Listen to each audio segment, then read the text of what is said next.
Hey fantasy football fans, welcome to a new episode of A Dynasty Mind, presented to you by FakePigskin.com. Before we begin, I'd like to talk to you about our sponsor, Draft.com.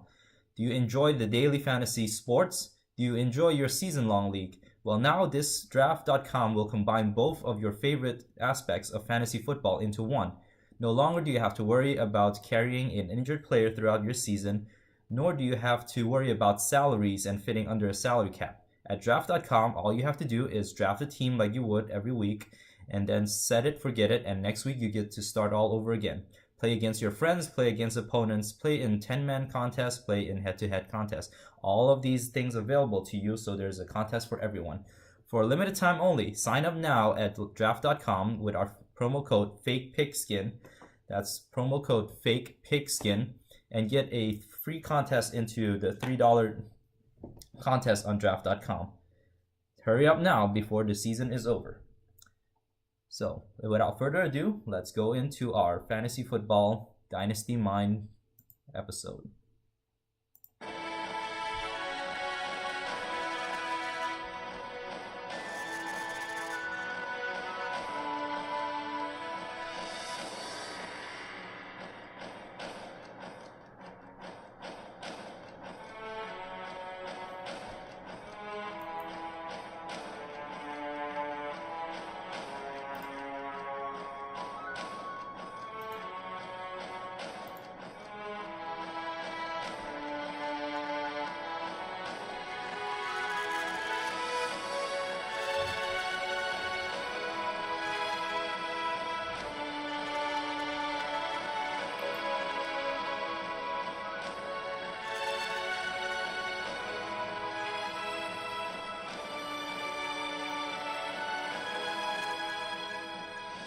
Welcome to a new episode of A Dynasty Mind.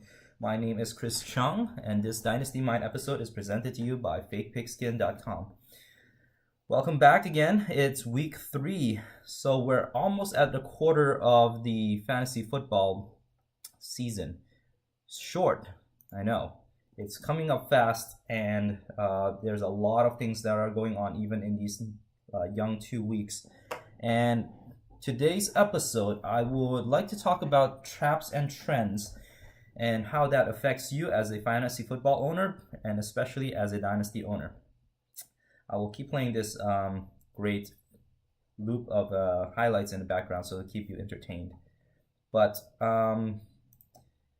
let's get started. It's 2 weeks into the season and already we're seeing some concerns. We're seeing some exciting things that are happening. We're seeing the WTF moments. And the few things that I like to start off talking about and how that affects you as a dynasty owner is how are you sharpening your process? Have you been working on building certain mini theories about how the season would unfold? Are they being met or how they are changed and how are you reacting to it? The important thing about being a dynasty owner is always never to overreact, but also never to underreact, but to react appropriately. Now, I know that sounds vague and that it doesn't give you anything specific to work on, but just know that if you have this process of reacting appropriately, making the right transactions, making the right trades, having a process to guide that will help you in the long run. And hopefully through this episode, I will give you some hints and guidance and some pointers as how you can do that. So in 2 episodes ago, I've talked about making these small theories, making up these things that would help guide you how to make the appropriate moves and anticipate how your league mates would react. Already we're seeing a lot of the players that we're hoping to have a great season are either injured, are ineffective, and we're also seeing a lot of players that we have no idea if they still had fantasy values a couple of months ago, and now they're in everyone's team, including redrafts teams, and people are making recommendations for these pickups. Yes, Dynasty is a game of patience, and it's a game of building a team with the players that will give you long-term success. But it is also, when it comes to in-season management, you have to factor in some things that does not fit in your preseason process. So what are some of those things? Well, one thing, we have a lot of fantasy left for dead that are coming back to life. Rashard Higgins is being recommended as a pickup in season-long leagues. Javoris Allen is now considered a top 20 or top 10 running back even. Jacoby Brissett is bringing some value into QB needy teams in 2 QB leagues, I would imagine. And on and on and on, and so it goes. These players have been stashed in practice squads, have been left for dead on the waiver wires because they didn't show up for a year. And it's frustrating for some owners to know, like, I had this player 2 years ago. For me personally, I drafted Rashard Higgins in a lot of leagues. And now I can say that I can no longer acquire him off the waiver wire, nor can I trade for him at a reasonable price because, well, what do you know? Corey Coleman is injured again. And now Rashard Higgins, seeing his workload that he got in last week, gives people all the excitement and probably the correct reaction to at least pick him up, invest in some FA dollars on him, or even trade for him last week, I suppose. Now, this is some of the things that frustrates me as a dynasty owner because I had the right process to pick them up or to draft them or to stash them, but I did not have the patience to wait 2 long years for a guy who was cut several times, placed in practice squad, and then now suddenly have value. Nobody anticipated that.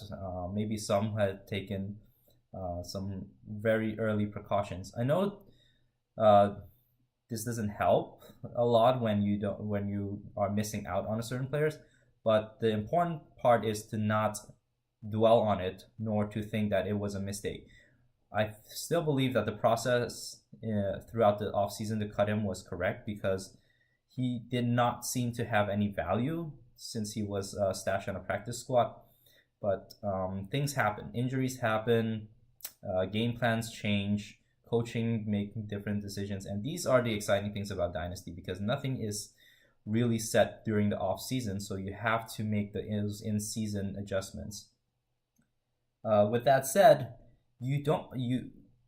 everyone will have to encounter some of these issues because now by picking up a Brissett or picking up a Javoris Allen, Josh Bellamy even, or Alex Collins, who was a trendy pickup last week, you have to drop some of the players that you've invested in late in the rookie draft this year. I'm thinking of guys like Ardarius Stewart. I'm thinking guys like Joe Williams or Chad Henson. All of these players came in with a lot of potential excitement, with a lot of maybes, but they are the same guys that has the Rashard Higgins tag feel to them. So don't be surprised if they get cut by you or by someone else sometime during this season, in the off season. You don't see them show up in 2018, but suddenly they pop back up in 2019 with values. So these are some of the things you can keep in mind, and it will help you to use the waiver wire as your bench, I suppose.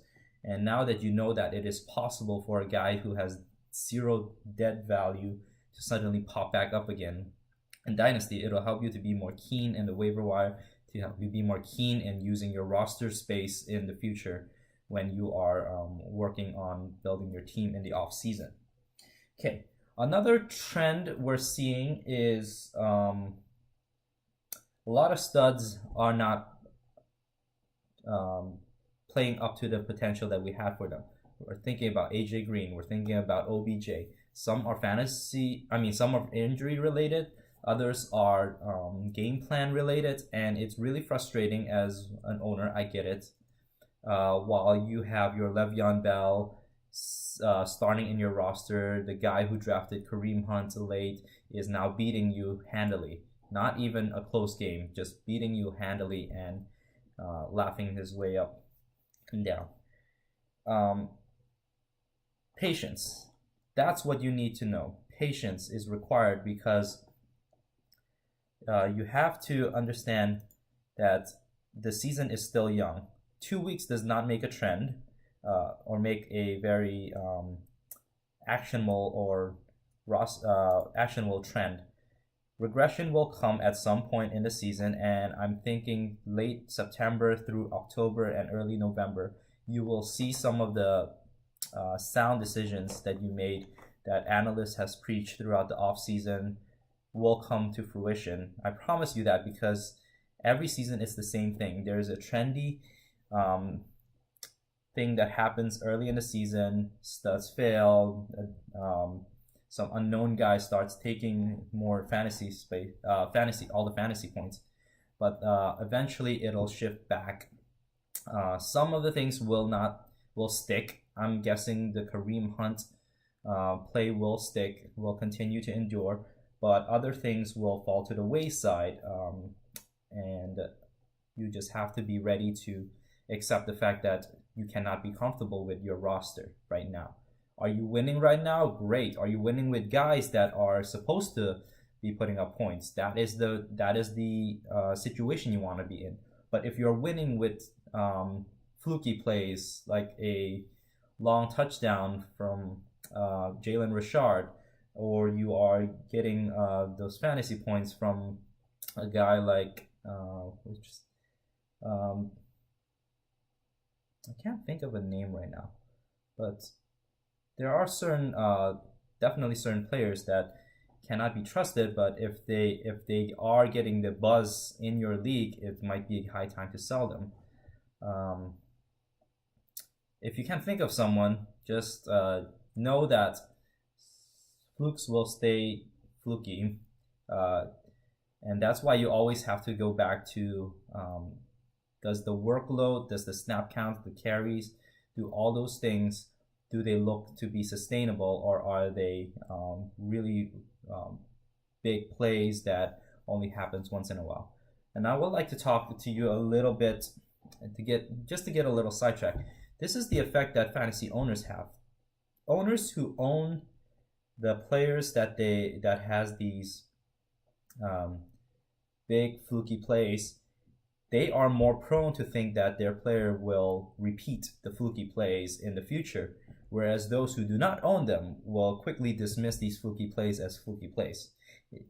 See if you can follow my kind of trend. I know I'm using kind of a lot of fluky words, but if you think about it, that is why people overestimate their players when they have these big plays, but we know that it's not sustainable.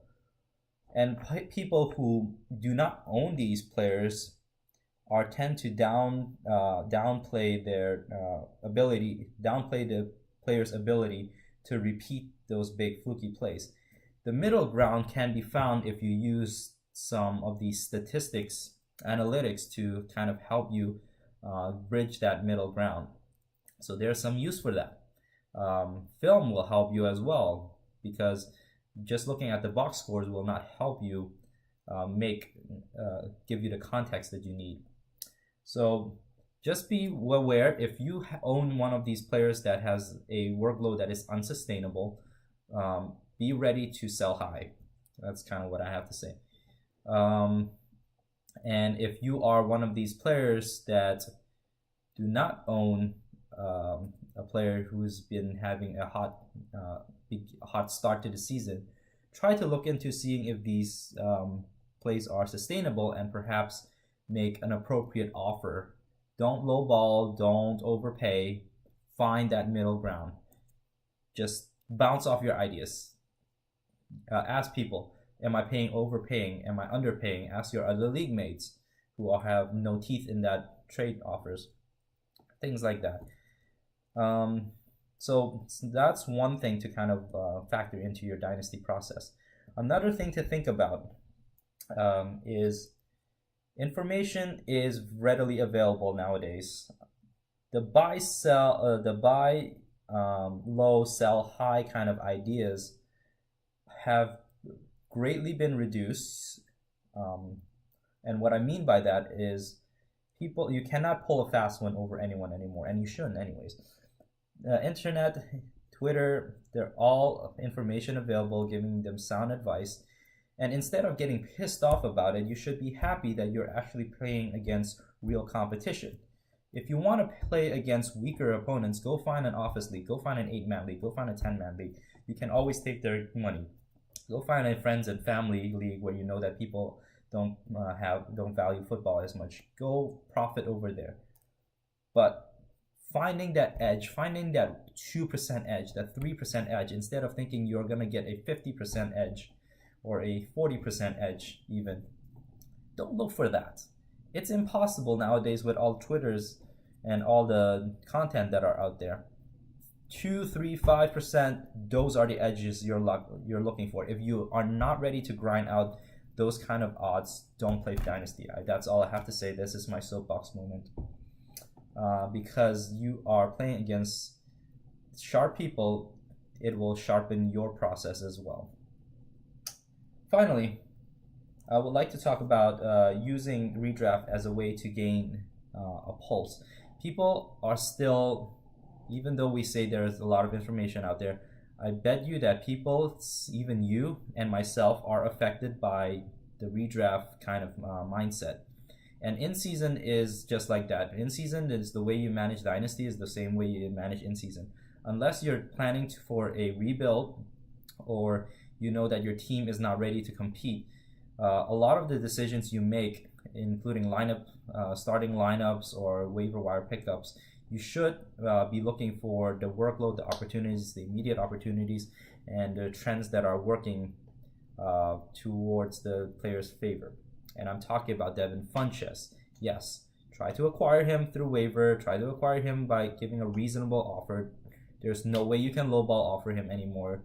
Don't overpay if you don't think he is going to be anything more than a wide receiver 2 or 3. But do react to some things like that. Okay, so one of the things I would like for you to think about is and how does that affect the way you build your team, how it affects your dynasty fantasy football. Since the NFL is such a copycat league, are teams now trying to copy Belichick's defense concept rather than the exact personnel and scheme, but instead they're trying to scheme away the studs? Is that why the studs are having such a hard time putting up numbers now? Because more attention is given to take away what teams do best, and then letting the lower end, the scrubs, kind of feast on the fantasy points. And how does that work in your favor in terms of buy, sell, trades, and lineup decision making? So something to think about.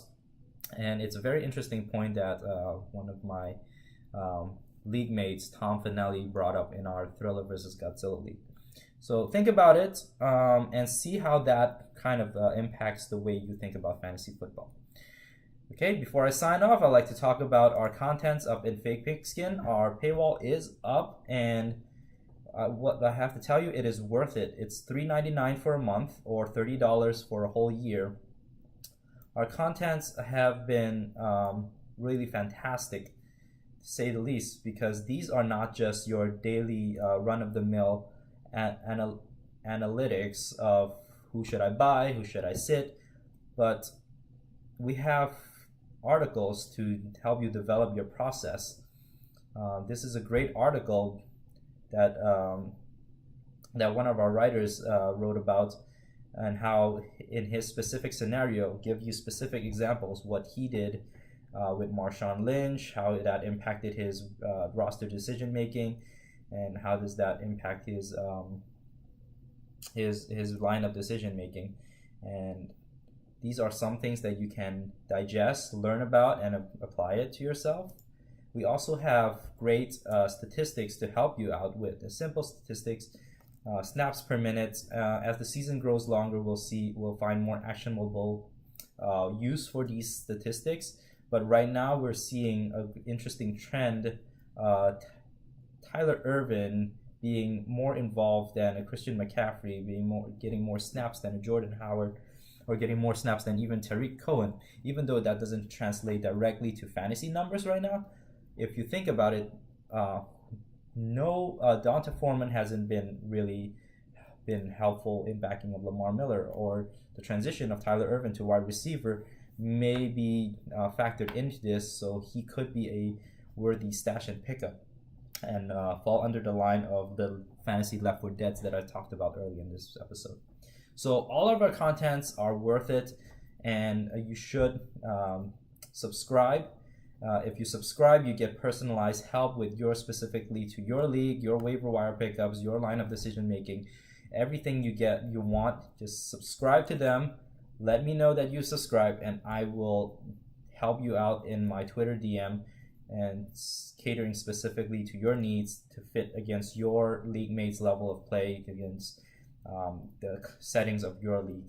So it's a fantastic investment, and it will make it worth your every while.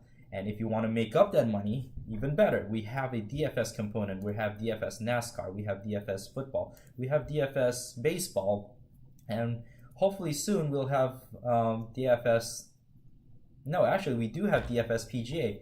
All these things. Just play for 1 week with the advice given, and you can make up the $3.99 in just like that. And you've already got this content for free. So give us a shout out if you like this video. Comments, any questions, any things about Dynasty that you are curious about, just holler at me at FF Dynasty 101. All right, I will sign off. No music today, but I hope you do enjoy the music. Enjoy my music. I have all 7 other episodes up, and they will all be up on the Fake Pigskin site. Peace out.